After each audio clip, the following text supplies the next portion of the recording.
looks brilliant, give me more of this. I'm out of control, about to blow, and I've been caught in the undertow. So toxic, but I can't get enough. You're burying me, burying me. Yeah, you're burying me, burying me. You've got me hypnotized, push me out of myself. You've got me hypnotized. I can see, I can hear, going crazy, but the light has got me hypnotized. You've got me hypnotized. Get you out of my head again.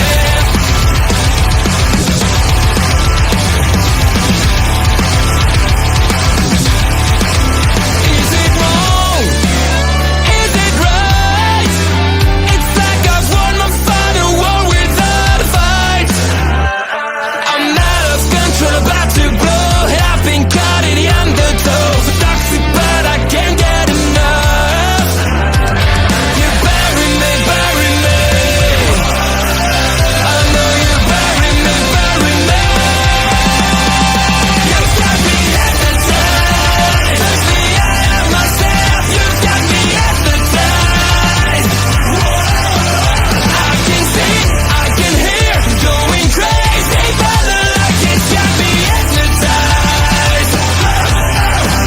You've got me hypnotized. Get you out of my head, get you out of my head. Hurricane, a tidal wave.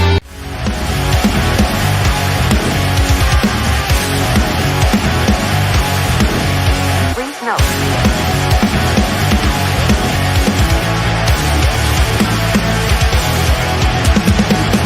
Never gonna stop, never gonna change, never gonna do the things you say. I run my own way to get there. Fools are calling and I don't seem to care. In the air, no more crowd, just the opposite kind of few clouds. So tell me the storm is coming, for the sake of all your lies. Why don't you try to be wise? Now that I need you, why?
And boom, just like that, it's Thursday night, and you all know what that means. It's party time right now with the Video Bros. On one half of that team, I am Bobby Munson, and the man beside me, you know how this goes, people. He is the man with the angelic voice. He is Papa Smokes.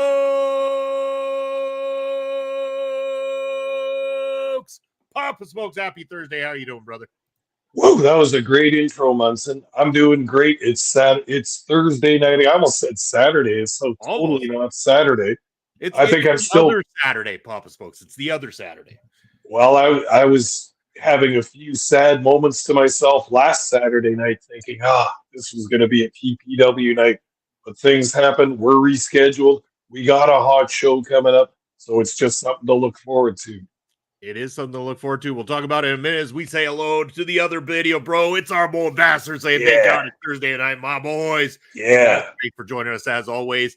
We know Vassar, September the 14th. What are you up to, my man? What are you up to on September 14th? How about you, Papa Smokes? What are you up to on September 14th? I know what I'm going to be up to. I'm going to be live and in person there doing some videotaping down at ringside because PPW presents Revengicide live in Saskatoon. Woo! Papa Smokes is finally here. It's back to PPW season. Damn, you're pumped also, Munson. Hey, and the beauty of this is that we had a little bit of an extra week, and now we got 2 shows in 2 months, including the big Halloween show, which is our biggest show of the year, most jam-packed, exciting show of the year for the fans. It's going to be wild. There's going to be a battle royal. It's going to be nuts. Battle royals, champions crowned because the tag titles will be crowned for the first time. Who the fuck knows what's happening with the PPW championship right now? Hopefully we get some answers coming up in Revengicide. All sorts of good is going down in Prairie Pro right now, Papa Smokes. And you know what? Because I'm going to clip this for Prairie Pro Wrestling's purposes right here. I just want to say to the PPW Nation, the PPW Revengicide tickets that are currently on sale from Prairie Pro Wrestling are the $30 reserved seating tickets. What does this get you? This gets you a seat at the show. Yes, all seats will be $30. So if you want to have a seat, it will cost you $30. You can reach out to us on Facebook. So if you reach out to Prairie Pro Wrestling over on Facebook, you can get the information of sending a transfer to making sure that you can secure your seats. And I'll tell you, Pop Smokes, they've been on sale now for less than 1 week, and we are about 40% sold already. You are already running out of opportunities. So do not wait to the last minute to get your tickets to PPW Revengicide. Now, there is other news regarding tickets. So we have been holding on to the $15 mark for tickets for a long ass time, Papa Smokes, and we're still going to hold on to it. If you get your tickets at either Glitch Gifts or Hunter's Bowl, they are $15 in advance. That is a general admission ticket. It is standing room only. If you come to the door at Prairie Pro Wrestling looking to buy a ticket, if there happens to be any left when it's all said and done, I'm going to warn you now, the new price at the door is $20 a ticket. Yes, $20 a ticket for any of you who don't go and see our great sponsors immediately, which you should just do because they're just good all-around people in the first place. But yeah, if you really want to join in the fun, what the hell? Spring the $30 and bring the family. Great sales pitch, Munson. And, we don't have to sell too much to the PPW fans. We're very lucky. They're so devout. They'll come out to all of our shows, be absolutely loud and supportive and awesome the entire time. We couldn't ask for a better fan base. They are great. Oh, they're fantastic. As Bass saying, I'll be first at the door and gladly stand, my boys. You know what, Bass? Make sure to get a ticket. Head on over to Glitch or to Hunters when they've got the tickets there. Make sure to get your ticket in advance, $15 in advance, my man. And again, because we can't guarantee there will even be any $20 tickets at the door. That's how popular PPW is. It's how much people have been longing for PPW again. The requests are it. Like, I'm going to warn people right now. We might not have confirmed sales, but the amount of people that reached out, we could be sold out in before the weekend's up. That's how quick the tickets for the reserve seating are moving. So really, do not hesitate. September the 14th is right around the corner. You're not going to want to miss it. This is the go-home show, Pop Smokes. This is the one. This is the last chance to see what unfolds and find out what you're going to expect come the Ring of Horrors 3 on October the 26th. And man, I'm pumped. Ring of Horrors has become the show of shows here in Saskatoon. Well, not to mentioning that Revengicide will also be the last chance for PPW tag teams to catch the eye of management to get included in whatever they have planned to hand out those tag team titles in October. So a go-home show for sure, but also a very, very important show for all those PPW tag teams, and there's a lot of them, to get noticed, to get into possibly a Final Four of some kind.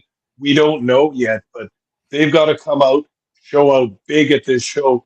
Not to mention, last show, Sheik Shabazz left PPW in smoking ruins, not only seemingly defeated Colton Kelly with nefarious means as usual, but seemingly defeated Colton Kelly to the PPW championship right in the middle of the ring, and to much controversy, and then smashed up Crash Crimson our director of talent relations and one of the main guys in PPW management backstage straight up beat him up, apparently for the second time, and this time in the ring in front of everybody. Knocked him out, closed fist punches. It was absolute madness. The Sheik is going to try and take down all of PPW, and I just don't know if the fans and the nation can handle it again.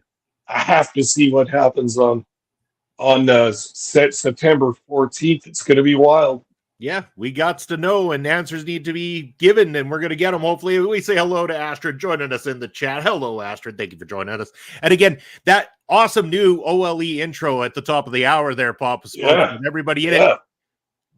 Give all the praise to our good friend Astrid Bizarro for putting that one together. She's been putting together some new videos here for OLE, and that badass intro made by Astrid. So thank you, Astrid. It's awesome. It's really awesome to see all the great different shows that are on the channel, all the different guests that we've had on the channel. When Astrid was specifically asking for who we should have represented as a guest from Ring Respect Radio in that intro, I said, in all honesty, I'd love to have them all, because we've loved all the guests we've had here at Ring Respect Radio. But right away I was like, you got to put Ross Hart. I mean, Ross Hart just shows the level of what we were able to get to and accomplish here at Ring Respect Radio, just how high we've been able to aim and what we've been able to do. And, and all that is thanks to just, continuously pushing through. We've been doing this. I know you and I, as a combination, Ring Respect Radio, since 2020, I believe, during the shutdowns of the pandemic was when we really kicked into high gear, doing this kind of version of what we're doing here. But prior to that, though, we had Ring Respect going for a couple of years, I think, or something like that. So it was about 6 years that side. And I think it's about 7-8 years total that Ring Respect has been a show now. And I don't even want to start trying to count up how many episodes we've done, Papa Spokes, but they only keep getting better. And I think Ross Hart's a great example of just how far we've come. Very much so, Bob. And of course, we had a different format for the show. And at the beginning, we had all kinds of ideas, but we weren't really sure what to do in the beginning. And we tried a few things, and some stuff we liked, which we kept. Some, obviously, we didn't. It's still on Munson's cutting room floor there over in the studio. But I love where we've come and how far we've come. And to use Ross Hart as an example, that's just another indication of just our place in the wrestling community here in Saskatchewan. We scored that interview through our friend and co-worker at the PPW shows, Rachel Ling, who was very kind enough to point us in the right direction towards Ross Hart and get us in touch with him. And just goes to show you people power, Munson. It's sometimes it is who you know and the contacts and the friends you've made throughout the years in the business. And that was just absolutely fantastic the way that worked out. Yeah, and it's been an awesome ride, and we got lots of great stuff to come. Again, Trip Through the Territories continues to just absolutely blow the numbers away, even including last week's Trip Through the Territories going into the Vancouver territory. That was a lot of fun. That's been racking up some decent numbers for us as well too, here, Pops folks. So great show as well too. And then we do this other thing where not only do we take trips through the territories, but we take trips around the world to different independent promotions, because we like independent wrestling. We work in independent wrestling, and we want to talk about the different promotions and indie wrestlers that are out there. We've been doing a lot more with SPW out of New Zealand, which was one I used to do some articles about. And I was trying to come up with who we could check out this time, and thought, let's try to find somebody new. And I was kind of scouring the internet, and there was all these different companies coming up, and I'm like, man, I'm kind of running out of time to really give it a good watch through to know if it's the type of indie show that you and I would enjoy enough to cover here.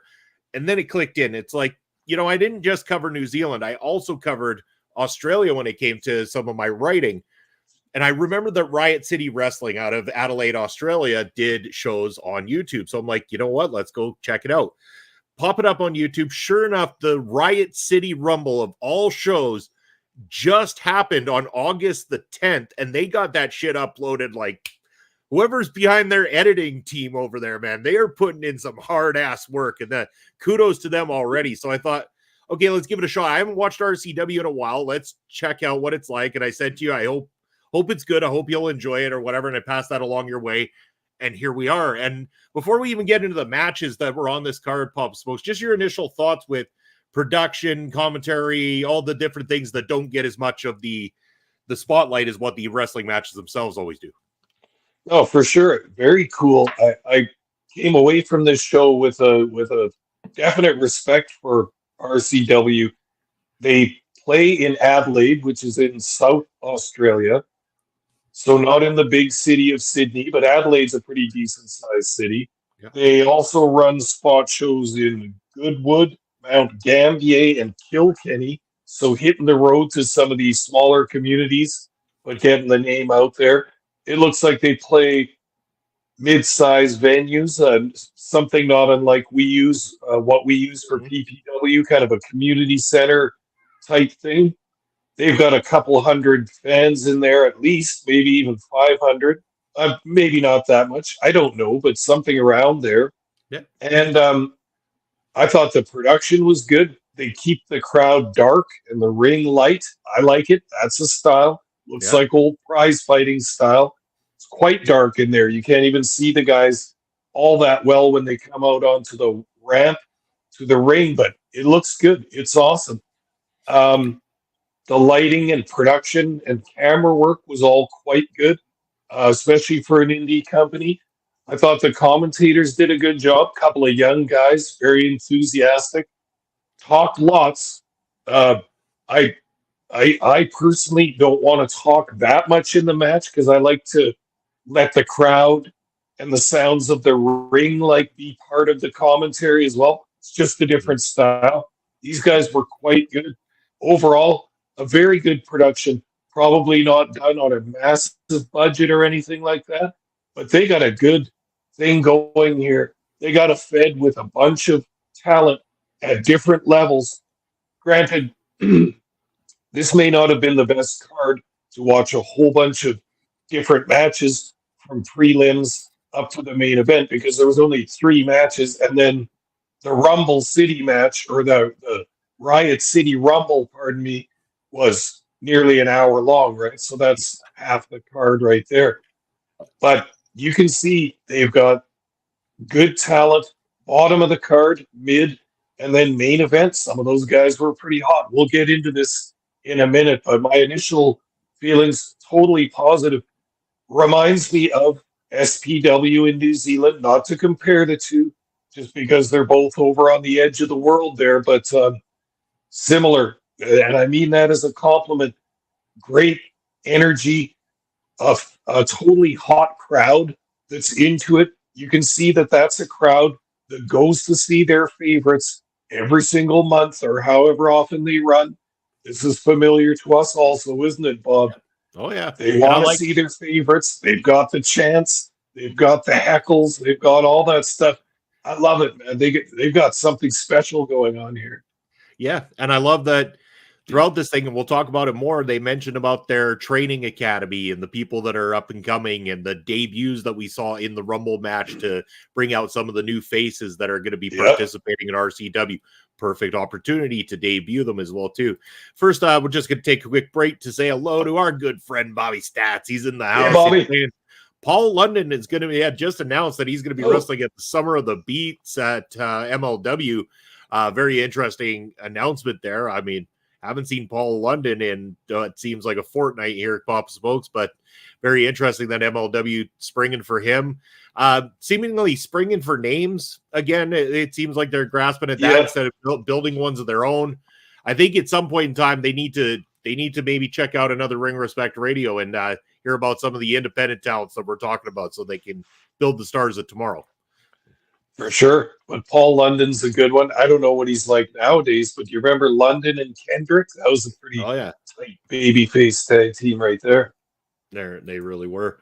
Bass are saying, did anybody see the Da Vinci twins, or the Rose twins as they are called, take the murder from Shiki and Barat last weekend? I have seen the video, Bass. I'm pretty sure the whole world has seen that video by now. They were murdered in Edmonton last Saturday. That's for sure. Oh, there might only be one twin left after that one. That's right, yeah. Bobby saying MLW should use him. Hey, if the MLW wants to shell some money out to hire Bobby Stats, I think they should as well too. That would be fantastic. But all right, so now we're good. Bobby, you mentioned to scout out talents. That's right. Bobby could consult directly with you and I, Papa Spokes, by watching Ring Respect Radio and find out who's the stars of tomorrow. But let's talk about some of those stars of tomorrow as we get right into the Riot City Rumble, which you can find available through Riot City Wrestling over on YouTube. Make sure to like, follow, subscribe over on their page as well, too. Give them thumbs up, all those beautiful things. We start this card off with a gentleman by the name of Down Under. What a perfectly fitting name. And he's being accompanied to the ring by Brody Marshall to take on Jet Armstrong, who has Jimmy C and Dr. Richard Gouda. Now, of these names here, Papa Smokes, from my time watching, I remember Brody Marshall, Jet Armstrong, and Jimmy C for sure. Those were three that were definitely there when I was doing writing about these ones. But Down Under, he's got something there. You can still tell he's still young and new to this thing. He's a sizable, but they got some real sizable meaty boys there in Australia. Yeah, they do. Shit. And this guy, the only thing I'd say is he went a couple times for high flying moves, and one of them didn't quite connect quite as well. You're a big boy. Those moves look really cool when you connect them at 100%. I would say pick your spot, know it to perfection. Shit happens. It's going to happen. But when he connects it and he connects it well, it's going to look beautiful. But his other work is right up there. I like Down Under. I think Down Under he's good. I like this boy quite a lot. And Jet Armstrong, I mean, he's a classic wrestler there for RCW. He's been around for quite some time. You'll see he was used quite a bit on this card here tonight that we'll talk about later in the card. In fact, multiple times in the actual Rumble match itself. But I want to get your thoughts on both these two gentlemen and what you thought of this particular match. Oh, you took the words right out of my mouth with Down Under. I as soon as I saw this guy come out, I was like, oh yeah, this is the perfect Australian wrestler. He's like a Outback Jack Part 2 kind of thing.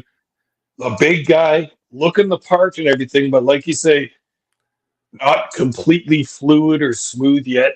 Don't worry about it, bud. It'll come. We're all good. He knows he was getting a reaction from the crowd. He was working with the crowd. He had a more experienced opponent. That helped. Jet was probably calling that and all the rest of it. Perfect. That's perfect first match right there. You got the fans woken up. You got them cheering. You got them liking that. This was awesome. And I also think I was going to call him Outback Jack. Down Under has got places he can go with that gimmick, so to speak. If you're going to be the ultimate Aussie guy, and he's being kind of a country outback dude, I think he should take it even further.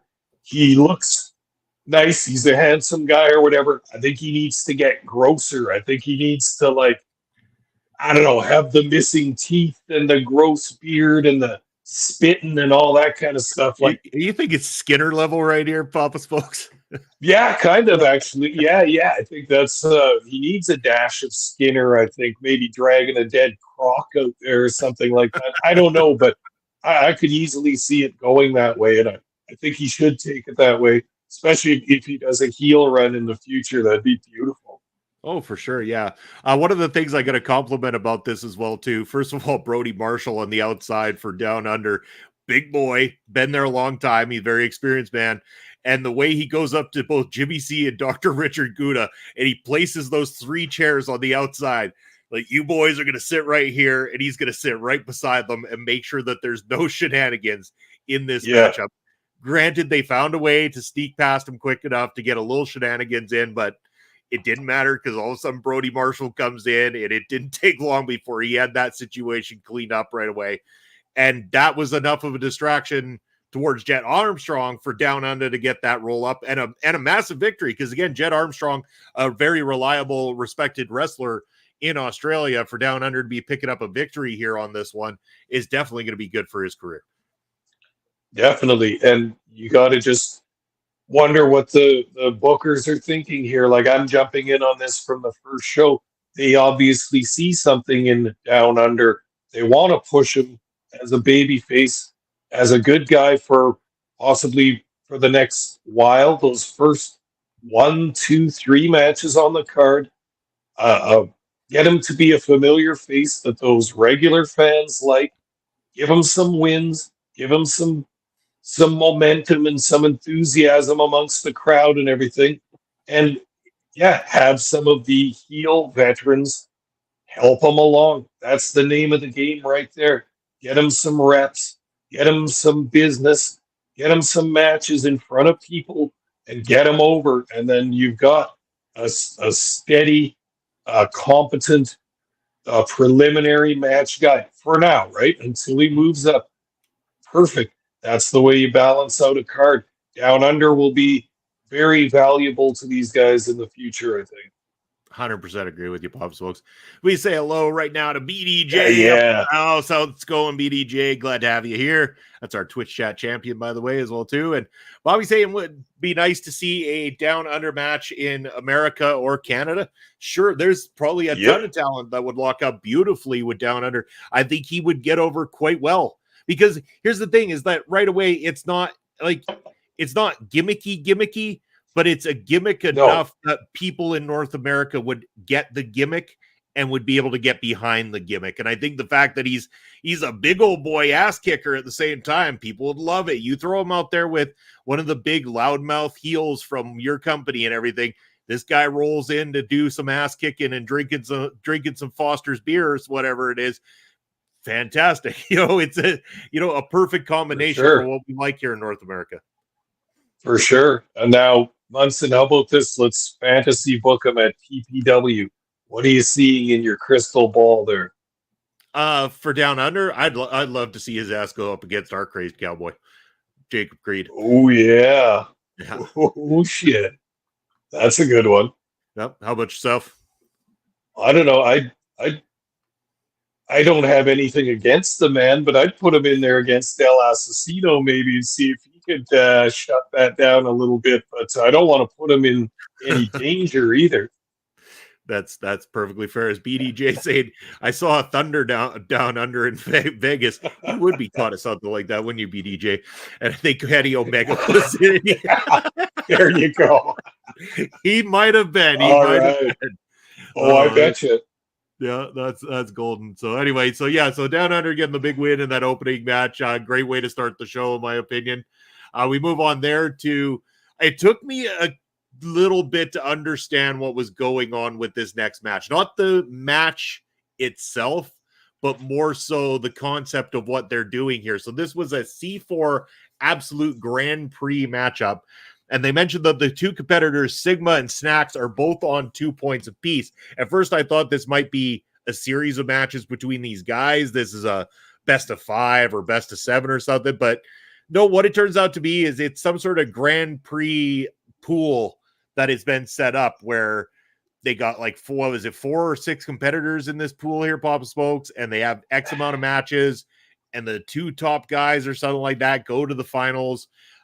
We know that in this matchup, we saw the winner of this matchup that we'll get to in a bit book his place to that final or semifinal, or however they decided to do it. I still, again, I'm not 100% confident on how this works, but the idea is kind of the same way as in like a sports pool where you got so many people, you fight each other at least once, cumulative points, then send you into knockout stage or directly to a final matchup. Was that kind of what you got from it? Yeah. I was hoping you understood because it looked like a game of tic-tac-toe, with a whole bunch of W's and L's and ties, and I don't know, but I think it was kind of like that where they play each other like in a sports pool, so to speak. But since we're watching it on tape, I'm just gonna see who wins this match, and then that makes the figuring a lot easier. For sure, yeah, no. And at first, I don't know if you felt this way too. I couldn't tell who the heel and the babyface was in this match. So we got Super Sigma and we got Snacks. And I think the confusion comes from the fact that I didn't get Super Sigma's character at first. When he first walked out, and he's kind of got a superhero gimmick dressed up. He's a big old boy, very tall boy. And he comes out and he's smiling and he's got that very clean-cut baby-faced look to him to begin with. So I'm like, oh, he's a baby-face. He's happy to be there. But then Snacks comes out and he's the cool, fun, exciting, electric guy. And I'm like, well, okay, are we babyface versus babyface? But then when they started working right away, you started to catch on, okay, no, Sigma is a smiling babyface-like superhero that thinks he's doing good, but then he's got a sinister prick side to him. And then it made me think, this dude needs to go full Homelander from The Boys in this one. That's a good way to put it for sure. I was also confused about this. Yeah, he looks like he's got something there with the size and everything, but if we can't tell what you are, then there's might be something off with the presentation. I'm not going to criticize the guy. I'm also just jumping into this for this first show. Yeah. There might be a whole bunch of stuff that I'm not picking up on yet, but certainly when Snacks came out, you could tell that he was the energetic babyface. And I also don't understand exactly what he is. He's kind of got a different look, and he's got the red shiny trunks, and then he had that red ball that he brought out to the ring. Munson, do you know what all that's about? I really don't know. I wish I did, but I don't have any information on that. I even wrote in my notes, he kind of reminds me like he's dressed almost like Hook out of AEW, but he kind of reminds me of his style being more like babyface version of Son of Irish from Prairie Pro Wrestling. Yeah, sure, something like that. But I also thought of Hook, and he was pretty okay, I suppose. Lots of all kinds of suplexes and some good and some fired up babyface shit throughout this. But you kind of had the feeling that the big guy was gonna pull something and get over in this match. Yeah, and again, he ends up picking up a very nice victory, and he's now pretty much unbeatable is what they're making him out to be. He's got the most points. He's booked his place immediately to the knockout stages or the finals of this Grand Prix, where I guess this Grand Prix, there's actually a title attached to it, and the champion doesn't have to lose the belt in a matchup if somebody else ends up winning based on more points or goes to the... You could be out of the pool without even actually losing your belt, because you could go in and get X amount of draws or something along those lines, not accumulate enough points. Two guys go on and automatically we're going to have a new champion. So there's a lot of elements to this one. I think that's why from an outsider's perspective coming into it, it was a little harder to understand, but no fault to the workers. Again, the work is there. I like what these guys are laying down. Like their stuff in the ring looked nice. I could see why they would want Sigma to be somebody to be feared, because he's a big boy. And like I said, if he could pull full Homelander, he's got that smile and that look about him. But if he could go and have that moment where he just all of a sudden you're like, oh fuck, like he's turned on to that deep psychotic mode and stuff like that, where whoever has just put him in that mode is done. It's absolutely finished at that moment in time. And I think if he can get to that level, this could work. And as much as I hate to say it, because I am so over superhero gimmicks in professional wrestling, but this one I could get behind, because I think that there is something to it if they can get Super Sigma to that point where he's just that snappy, psychotic superhero that comes across like a nice guy that's smiling and shaking hands on TV, but next thing you know, he's absolutely brutalizing a guy in the middle of the ring and bloodying him or whatever it is, kind of multiple power bombs, whatever it is, to just destroy somebody. This guy needs to be sick when it comes to his opponents. That's totally interesting thought, Munson. I like the way you put that, and it's kind of like it's weird because it's a superhero character gimmick kind of thing, but he's not all in on it because he's acting the part where you can see that he's different and everything. It's kind of something that it allows the fans to kind of think about that and discuss it amongst themselves. Like, do you think he's straight up, or is he going to turn, or is he going to do this and that? And I was going to say same thing with this little tournament they have going on too. It's sometimes good to put a sports-based thing in there because fans like to follow that thing, just as wrestling fans like to follow, legit sports as well that have rankings and all that kind of stuff. You can keep track mathematically and compare with your friends. Well, okay, this guy's got these points on this side and this and that and the other thing, and maybe these two would meet in the final. It just allows the fans that little bit of freedom to follow and speculate what might happen in this tournament in the future. I don't mind tournaments in pro wrestling because it adds that little element of real sporting feel to it, you know?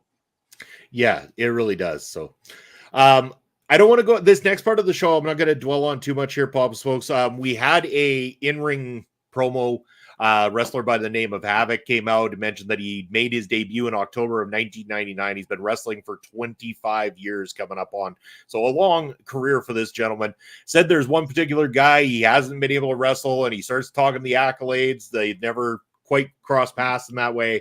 And suddenly he's interrupted. We get the interruption that leads to an announcement of a tag match at the next event. So we'll probably unfold more of that when we get to watch that event in that particular match. But you know, congrats to Havoc for 25 years in professional wrestling. Cause shit, man, that's a long ass career. That's incredible. For sure. And I know that a lot of those fans in that building right there from Adelaide had watched this guy probably for many years themselves, maybe some of them all that 25 years, but certainly in the past few years, and they would have seen the accomplishments and accolades of Havoc. So him coming out, giving the little speech, that's lighting the fire under the fans too for something that's in the future yet to come. Get your tickets now. Yeah, it almost felt like Havoc kind of saying, like, I ain't got much longer. Check it out. I've got a few more matches left in me. Let's see what I can get done in the next little while, kind of thing. So yeah. Surprised the company hasn't signed them. Again, Australia and New Zealand, those areas, I mean, they're so isolated that unless you really push for it, it doesn't always happen, kind of thing. It's not like the WWE always comes over and scours and takes everybody, kind of thing. And not everybody necessarily wants to. So I guess, I mean, that's whether or not Havoc ever pushed for it or wanted it, or who knows, maybe he just, again, we have a lot of wrestlers even here in our neck of the woods, Pop Spokes, where, you know, maybe at first there was that desire to, but after a while they got so used to work in the area that they like work in the area and living their life outside of that, just having a normal life. And that could be the case with Havoc too. We don't know him on a personal level, so it's hard to say why that never happened. I mean, maybe it could have, and it just wasn't something that Havoc was interested in as much. Yeah, it could be. We don't know the whole story, but look at the position Australia's in the wrestling world right now. Look at the big league, WWE. How many Aussies are in that league compared to all other countries of origin and stuff? A bunch of them, and some top ones too, right? They're doing great. Yep. And I have the feeling that in order for them to get noticed way down under, you can't wait for them to come and see you in Australia, because who knows how long it's going to be. How often would the big leagues really come down to Australia? Once every 5-10 years, maybe even. So I think if you're from anywhere other than the US, really, you'd probably just have to go over there, make the sacrifice, take the time, and get yourself seen, get yourself booked, try and get yourself scouted by the big companies. I'm sure it's not easy. I'm sure you could probably take a trip from Australia or New Zealand to the United States and work for 2 years and maybe not get a look from the big companies. You never really know. But again, it's in your networking. It's who you know, and it's who you can get to come and watch your match and tell someone who can do something about signing you. Yeah. And again, it's, you know, a lot of these stars that people talk about that are there right now, they graced these companies like RCW, MCW, PWA Australia. They were standards there. And what happens is WWE and AEW, they come around and they do a fellow swoop and they take only so many. There's only so many that come in. And that's why kind of in that same frame of time, you saw the signings of Indy Hartwell, you saw Bronson Reed, you saw, I think Rhea Ripley was actually just a little bit before that. But again, like these are the years where Delander was, another one that was popular at the time. I know that she's currently making her rounds in North America, but Shaza McKenzie is another one. I always want to call him Matty Wahlberg, and I can't think of the damn name that he goes by in WWE now. Oh, Jesus, he's Austin Theory's tag partner that just lost the tag belts with him. What the hell's his WWE name? Chat, help me out. Grayson. Duke Hudson. That's just another, Duke Hudson's another name, but Grayson Waller. Yeah, thank you. That helped me out there, Pop Spoke. I always think of Robin when I hear him, because Robin from Batman, he was Dick Grayson. Yeah, and I remember him as Matty Wahlberg from over in Australia times kind of thing. He was working for PWA Australia, so every time I'm like Matty Wahlberg, I'm like, oh yeah, and then here's the correction from Bobby. Great Grayson Waller. Yeah, that's who it is. That's Matty Wahlberg there from when I was doing my writing. Another good looking talent. Yeah, it was just one big fellow swoop. I mean, I'd say Orange Cassidy too, but I was talking about talent, so I mean that one doesn't count. Okay, that's as negative as I'm gonna get tonight. That's as negative as I'm gonna get. He's not Australian, is he? He is Australian, actually. Yes. Yeah. No. Is that true? Yeah. That's he I came never from these realized. areas too. Yes, I've never heard him talk. He doesn't talk. No, I know, and this is the exact same areas that he was working, because I was writing about these companies, and there was a lot of matches that featured Orange Cassidy at the time. And it was this gimmick that happened at that time as well too. So again, there's obviously some gimmicky stuff that we're not going to like. I was honestly shocked that of all the talent that was there, that he was one of the ones that got picked up in North America right away.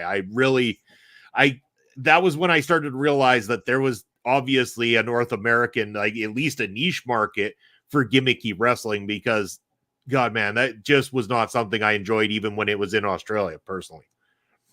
Well, and on the indies, there's always a market for that. And I think on local indie companies, you can get away with that sort of thing.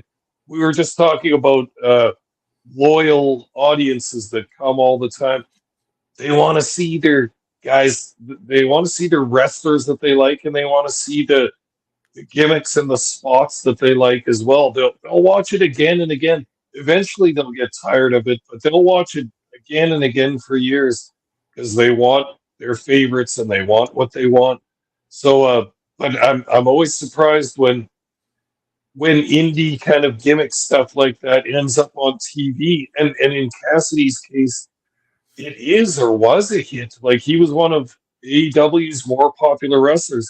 I don't think so anymore, but he was for a long time, and he moves merch and gets a big pop when he comes out. Yeah. It's a mystery to me. It's just the audiences have changed so much since I was a kid learning what got a wrestler over, and nowadays what gets a wrestler over is a lot different. It really is.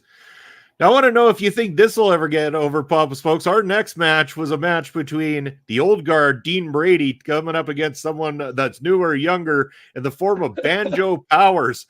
And good God, man, Banjo Powers, they said, trained by Bandito. So he's got a lucha background, but he's a decent, sizable boy himself, and he has got some infectious charisma when he comes out. And they even announce it as, what was I'm trying to think of how the announcers even put it about, because he hashtag hard is the thing for Banjo Powers. Yeah. That's what they go, and here he comes, and he's hashtag hard. And they must have made so many innuendos throughout this entire matchup and everything. I thought at first, I'm like, oh, is this going to be goofy? But for some reason, this guy is so infectiously enjoyable with this hashtag hard.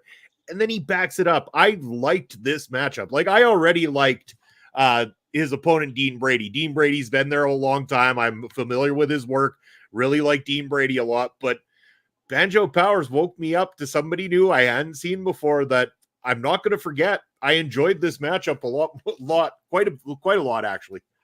Yeah, same. This match was a standout on the card for me, and I'll admit, when Banjo Powers first came out, I wasn't sure about that. I was kind of thinking, what in the living hell? Because he's got kind of an unusual appearance and presentation as well, and I was thinking, what in the heck is this guy going for here? And then, sure, and the name too. It's a little wacky. It's a little silly, right? Like, I don't know what this is. Maybe it's an Australian thing. Maybe that's a joke or something. No, like you say, it's infectious, and he's funny and a cool guy. And I thoroughly enjoyed this match. And I thought, okay, I kind of turned my thoughts around on Banjo Powers. And then when he was in the Rumble later, I was like, yes, all right, we get to see more of him. So that Yeah. worked out nicely. Oh yeah, and again, we're gonna get to that Rumble here pretty quick. We do have to kind of get the flow of the show going a little bit, but yeah, this Yeah. match. I mean, if anything, if everybody wants to, just go back and watch the Rumble and one other match. Watch this match, because as good as the upcoming match is and stuff like that, there was something special. Like you're getting to see this brand new professional wrestler in Banjo Powers come out, and again, like I say, it's goofy at first. You're kind of like, what the fuck? I even wrote down what the fuck in my notes here, Papa's folks. And throughout the whole match and throughout the whole night, I found myself going, damn, I'm kind of rooting for Banjo Powers all of a sudden. Even in that Rumble, I'm like, I kind of was thinking maybe Banjo Powers was going to pull that shit off and win that thing. So yeah, he's kind of caught a little bit of that fire in the bottle somehow, and he gets over what appears to be silly at first, but and I wanted to say Dean Brady, very cool too. Reminds me of Tyler Colton from Winnipeg, the Canadian Hercules. Big dude, big muscles, ruthless in his in ring. Guy's very cool, very excellent look, great build, perfect pro wrestler. And then, of course, we got to see more of him in the Rumble as well. yeah, we did. And just as this one was coming to an end, so this back and forth match kept on going. And then there was that beautiful midair catch. Banjo comes off the top, and all of a sudden, Dean Brady just catches him right on top of his shoulder, gives him an F5, 1, 2, 3, and it's over. Dean Brady's picked up the victory. I mentioned the tag match earlier. I don't think that was in Havoc's promo. It was in this next one, actually. I wrote my notes wrong.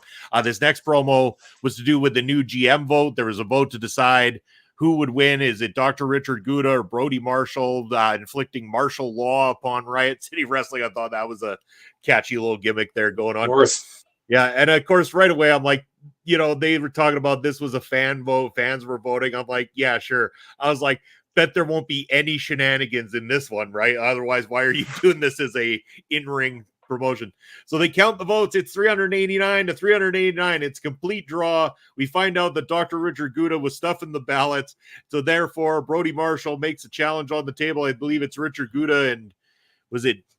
I can't remember who. I should have written it down. But there will be a tag match at the next program where Brody Marshall and Down Under, I believe, are teaming up.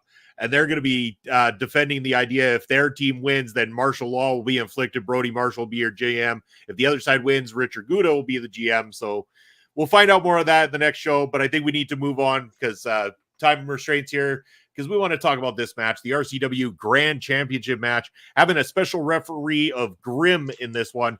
Champion Chris Basso, who's been there for a long-ass time. I'll tell you, he's been there and he does great work. I like Chris Basso a whole lot.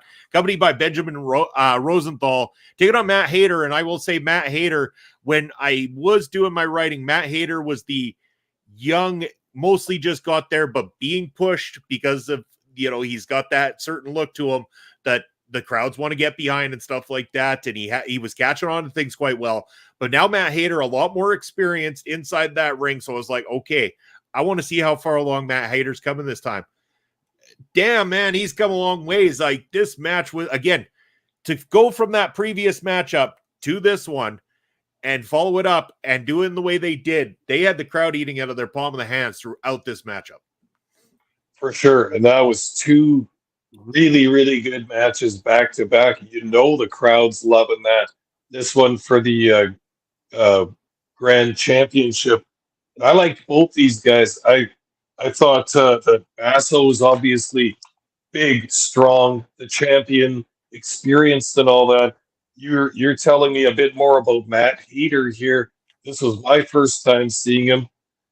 Awesome baby face. Kind of almost has the Matt Riddle look. He's kind of got the long hair, nice body, tall guy, handsome dude. Fans are going to like you right off the bat, but ooh, he's got some babyface heat and some fire. And he's working from underneath while Basso's stomping them and doing all kinds of nefarious stuff. And Gouda's trying to get involved and all the rest of this shenanigans. And we saw by the end of this match, it was a schmozzle of managers and interference and everything. Yeah, not totally my favorite thing, but once again, I'm jumping in on this. I don't know the angle and the lead up to this quite so well, excuse me, as their regular fans do. So I'm going to reserve judgment on some of this, but I want to also comment the name Dr. Richard Gouda. It's absolutely hilarious. Gouda being a cheese, of course, and with Yes. that mustache and everything. Wild, man. The guy's living his best life as Richard Gouda, I got to tell you.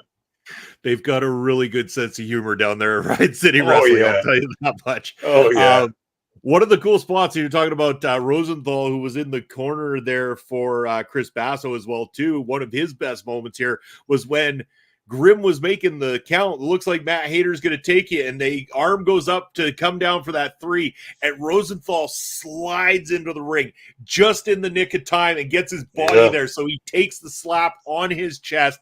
The slap doesn't hit the mat. Grimm's pissed off. This is when the stuff you were talking about, the rest of the things start happening because Grimm's distracted. Chris Basso gets involved. We start getting all this things, all these pieces moving and stuff like that, which I get it. Like it happens a lot in professional wrestling these days where there's a lot of that. And of course, with us not knowing the story backing it, it'd be like trying to have someone come in on what we had going down in one of our recent tag matches where we had the Brotherhood run in and interfere halfway. And, there was a whole bunch of shenanigans going on, but there's a lot of story we had for it. Like I'm certain there is here if we were to go back and watch some of the previous shows to build up to it. As we get towards the end of the match, and I'm thinking to myself, the way they kept booking this, I'm like, man, this is going in Hayter's direction. He's got this upward momentum. He's avoiding all the shenanigans, and then bang! Out of nowhere, Grimm, that SOB, kicks the teeth right out of Matt Hayter and pledges his allegiance to the old guard, and Chris Basso takes the victory. Damn. You know what? That finish alone could have been something in my eyes, Papa Smokes, because Grimm hit that so perfectly and in a way that you didn't see coming. He was being so impartial the whole match. And, maybe again, if you and I had watched more leading up to it, maybe we would have seen certain signs that would have led to it, but not having that knowledge going into this, when he hit that kick, I'm like, oh shit. I was like, he just did that. I'm like, okay, then maybe I should have seen the writing on the wall that he's obviously been around for a lot longer and stuff like that, but it happened and Chris Basso retains the title. For sure. And I'm sure there was some premonition of that in the lead up to this match and everything. Grimm, by the way, how big's that guy? He looks like he's huge. 6'9", 6'10", 7 feet. I don't even know how big that guy looks. But yeah, a whole schmozzle at the end, but the title remains in the hands of the heel. The handsome baby face is going to have to chase it some more. Oh, darn, eh? The fans are going to love that and buy tickets to that. There's one other just little thing I wanted to say about that match. There was a fairly cool spot in it where somehow Hayter got hung up on the ropes, but not perpendicular. He was lying alongside the ropes with his back. And Basso came with the flying elbow smash off the top rope. And that, I'm not sure how you... I think we're losing you, Papa Smokes, for just a moment there. So I'm sure Papa Smokes... Oh, there he is. I'm not even sure how you could predict what was going to happen off of that move, because lying on the ropes long ways like that and then taking that elbow, ooh, it was a nasty looking spill that he took out there. Looked totally real, totally convincing. It looked like Basso just took advantage of a moment in a situation that was there, turned out with a cool spot from it. Very convincing and very cool. I like that one a bunch. I did too. Yeah, no, it was great spot. So glad you mentioned it. Okay, so with time constrictions, I'm going to mention everybody in order that came out into this battle royal, this Royal Rumble, I guess we should say, because this was every I mean, it's an indie show. They probably said every minute. I'm sure it was whenever there was time. It seemed like there was longer gaps Yeah, when there was certain yeah. events going on. We know how an indie show battle royal works, Papa Spoke. So that's just how it goes. But I will name the names, and then we'll just name some of the moments that happened in this, and then we'll talk about the finale, the final two, and what went down. Keep it in mind, the winner of the Riot City Rumble at the next event will go against Chris Basso for the grand championship. So that plays a big factor into what we're doing here. Number one, he's hard, Papa Spokes. It's Banjo Powers once again. And we got Jet Armstrong. And then I thought, okay, here we're going to start. No, I forgot. They do things a little bit different. It's the first four competitors come out before they ring the bell. So we actually had the first four come out. So the first four, Banjo Powers, Jet Armstrong, Down Under, and James Cray. And right away, Jet Armstrong is eliminated, and then he would come back several times, taking spots from other people in his group throughout the night and finding the same fate over and over again, multiple times having the commentators pondering the statistics as to the shortest elimination in Riot City or the Riot City Rumble history, saying that he might be the first person to have the accolade multiple times in the exact same night. It became a funny spot, and obviously Jet Armstrong happy to put people over. But then the rest of the order of this particular event, we had Kato. I'm sorry, I should have run away to pronounce it. But it's Kaitoa, Katoa. Sorry if I pronounced it wrong. Dean Brady. We had Hugh Beauty making a Riot City Rumble debut, possibly a debut in general. Then we had Haley Hendricks making her Riot City Rumble debut. We then had Bob B.O.B., which I can only understand. I'm assuming stands for big old boy, but that's the feeling I got from Bob anyway. We had Jimmy C. Then we had Savannah Summers, one of the OGs of the women's division over here in RCW. Izzy Shaw. Then we had Ricardo. We had Corvidae. Dr. Richard Gouda kind of got involved, but not so much as his place was taken. Not for long, yeah. Then we had Vinny, as they kept calling him, or Vincent D. Maria is his name. Mickey Fortune would come out next. I think they said this is only her second Riot City Rumble. Mickey Fortune making her debut last year and even main eventing or something like that. So pretty new to the business, but already somebody who they have big hopes for. We had Snacks. We had Clydesdale, who I thought was quite an interesting wrestler. I think it was Clydesdale. Yeah. And then we had Red Shaw. Super Sigma got back in this. Marco Mercer, Katie Trey, Scorch. Then we had Amber, who got a big introduction. She's got the spooky gimmick. She got dragged out there on some sort of boarding and stuff like that. The whole spooky thing going on for her. Nick Armstrong getting involved. In fact, Nick and Jet Armstrong, former RCW tag team champions, were well known for their tag team days. Red Smash 2, Aaron Onley, Violet Blitz, and Mr. Cliff was the names of the people. Before we mention which two got to the end, Papa spoke some of the moments in this thing. There was a lot of fun to be had. There was a good time inside that ring. There's a lot of meat in that ring, man. They must have got a pretty tough ring in general, because there is some very meaty individuals that were in there all at the same time. Oh, they make them big down in Australia there. They had a lot of big people in this match, but I thought it was cool that they picked 4 good, reliable guys to start this match and get everything going. That's kind of what you need in a battle royal. You can't put just anybody out there at the beginning. It's got to be people that capture the fans' interest and kind of get the match rolling, and these 4 did it perfectly. I liked that they included the female talent in this. Very cool. Haley looked good. She wasn't in for very long. She looked good. Savannah Summers, you can see she's got many, many more matches under her belt. Mickey came in with a whole bunch of fire and a whole bunch of enthusiasm from the fans, and immediately looked like, well, wow, she's doing great in this, and she's obviously one of their big names. Yep. More about her later. Clydesdale, I don't understand what's going on there. They've kind of got... He's another huge guy, man. Munson, how huge was this guy? I know. 6'6" or 7" and 300 pounds.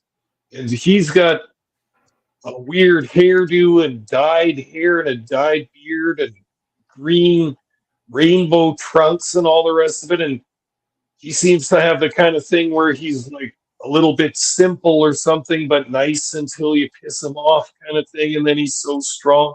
I thought he might end up winning the whole thing because he was so much bigger than everybody. Yeah. But also, they did a little spot with Marco Mercer, the wrestling referee. That was pretty funny. He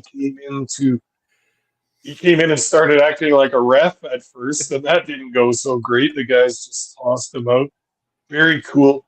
Like the guy Bradshaw, he was kind of neat. He was almost looking a little bit like Malachi, like he had the tattoos and the beard and everything. He was neat. I liked him. The whole Amber thing was kind of cool, but again, I didn't understand it completely. And there was another girl dressed like her that was the initial one that came out on top of the coffin, I suppose, and got eliminated. And then actual Amber came out of the coffin. Whatever was going on there, it was neat. It had a different feel than all the other wrestlers on that card. That was cool. And then Nick Armstrong was also pretty cool.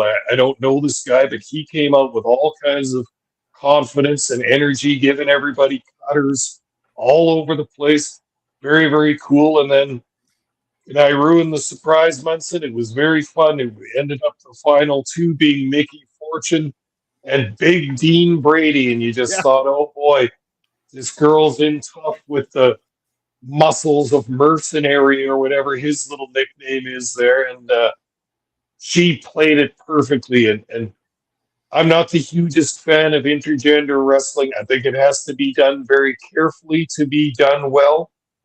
Good job. These guys did it well. Because even though there was a massive size difference, Mickey used speed, technique, and just strategy and smarts and got it over on the big guy, drop kicked him off the apron, and boom, she's the Riot City Rumble winner for 2024. Very interesting. And like you mentioned, Munson, obviously they've got big plans for her. They really do. And again, now she's going to be going up against Chris Basso. And the thing was, they spent a lot of time on commentary building up the idea that last year it was a member of the old guard who won, who ended up going up against a member of the old guard. So they've kind of already built you up to this whole, are we going to see Dean Brady and Chris Basso in this next event? That's what I think the expectation became. But then that babyface fought from underneath. Mickey Fortune came in and she popped that crowd huge. When she got Dean Brady out of there and they knew this is who's going into that main event against Chris Basso next, Adelaide erupted that night, Papa Spokes. They were behind this 100%. Sure. And now because of that, I'm invested. I want to know. Let's see what Mickey Fortune brings to the table one-on-one Basso. I want to see this matchup. So do I, and that's the entire goal of Riot City Wrestling doing this, is that we got to get new people watching our stuff, not just once. We want to hook them, bring them in so that they watch more, and they tell their friends, hey, I watched this Australian indie wrestling and it's good. Same thing with SPW in New Zealand. The first card we watched, I thought, all right, here we go. I got to watch this now because they've got a good cast of characters. They've got a booker that walks the line between wrestling that's going to be shown on TV or YouTube, but also satisfying the live crowd too. It's not easy to do. Both those companies do that. And now I'm just loving wrestling from down under. Yeah, it was a great time. Bobby saying she's got a fan in me already. Yeah, and imagine if Mickey Fortune had a match in MLW against Delmi Exo, Janai Kai. I think it would be great. MLW would be smart to bring her over and, maybe even sign her. Because that's the thing. They need to start scouring for some of these talents and stuff before they get signed by the big guys. It's, when you see someone like Mickey Fortune getting pushed right now, again, people didn't necessarily know it at the time, but once upon a time, a young Rhea Ripley was the one being pushed to the top of the cards in these companies in Australia. Yep. And look where she is now. Is Mickey Fortune going to get there? Sky's the limit, man. Who knows? Because if you go back and look at Rhea back then, it's not the same Rhea you're seeing now. So the skill is there, and we can see that with Mickey Fortune. I'm curious to see that in a one-on-one setting with this matchup with Basso and everything like that. But once you get going, it's really get into it. who knows what can end up happening. The right signing comes someone like Mickey Fortune's way, makes her way over to North America, and she keeps working on her craft. She could be a next big star, say 6-7 years from now. 100%. And like you say, there is no limit. It's only, can she get spotted? Is she going to come over to the States and work for a while and do some training in the States? Or will a larger company from the US or England or somewhere else come over and see her in person, talk to her, get a feel for who she is, and then bring her back physically to do matches for their company? Who knows? But that's the way it's done. And Vicky Fortune has obviously impressed the people at Riot City. Yeah, she really has. Now, okay, we pretty much have gone a little overtime here tonight, Papa Smoke, so we will get to wrapping it up. But any last comments you want to make about RCW before we get to our where people can find us? Nope, but just as a first-time viewer and a drop-in, good job, guys. Love it. I'm picky about independent wrestling. If I sniff some bullshit within it somewhere, there's a good chance I won't go back to it. Didn't do it this time. Will watch again. Love your guys' product. Would love to try and promote you and put you over in any way possible. Yeah, you bet. We'll do more of that here on Ring Respect Radio.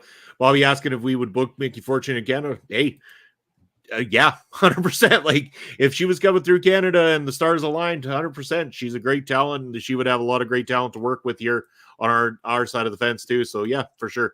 But we're at that point of the show. We got to make way for the Honor Ramble coming up with Auntie Collins and Kyle Sparks very much in a few moments. So Papa Smokes, why don't you make this show cost a whole lot more money with your fabulous ticker at the bottom there and let the people know where they can find you. All right, open up that tight pocketbook, Munson, because here we go. Papa Smokes can be found on X at smokes_Papa and also on Twitch at Papa_Smokes_.